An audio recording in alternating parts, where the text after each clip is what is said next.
আপনি কি চলাফেরা করা বোম দেখেছেন? দেখেন, আমাদের শিপের সাইডে একটা এলপিজি ট্যাঙ্কার, যেটা হচ্ছে গ্যাস ক্যারিয়ার বলা হয়।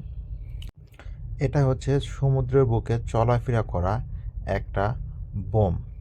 এখানে ছোট্ট একটা মিস্টেক মানে হচ্ছে বড় একটা ধামাকা। আর এলপিজি ট্যাঙ্কার যেটা হচ্ছে গ্যাস ক্যারিয়ার, এখানে মেরিনারদের স্যালারি অনেক বেশি। আমি যে শিপে জব করি তার থেকে ডাবল স্যালারি হচ্ছে এই এলপিজি ট্যাঙ্কারের। আপনাদের একটু জুম করে দেখে এলপিজি ট্যাঙ্কারটা দেখেন, শিপটা দেখতে কত সুন্দর লাগতেছে, মনে হচ্ছে যে গম্বুজের মতোই আর কি।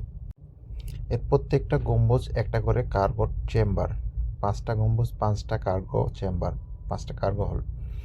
আমাদের শিপের যেরকম কার্গো হল থাকে সেটারও এরকম কার্গো হল থাকে। আমরা পোর্টে ঢুকতেছি এখন। আমাদের দেখেন পাইলট অনবোর্ড আছে, 2টা পাইলট আছে। চায়নাতে আমরা এখন এই যে এবি দেখেন হ্যান্ড স্টিয়ারিং করতেছে। পোর্টে ঢুকতে গেলে পাইলট থাকতে হবে, অবশ্যই শিপ হ্যান্ড স্টিয়ারিং মোডে থাকতে হবে।